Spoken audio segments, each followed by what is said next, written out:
The first thing I had to do was to remove the foil and then loosen the wire cage that holds down the cork.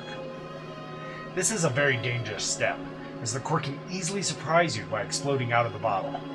This has happened to me more than once, so I had to ensure that I did this part where there were no light fixtures nearby or anything else the cork could hit.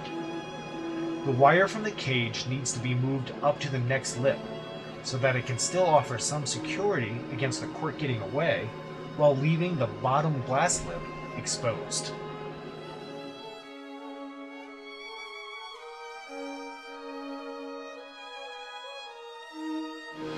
I'm just using a basic kitchen knife along with the heavy back edge.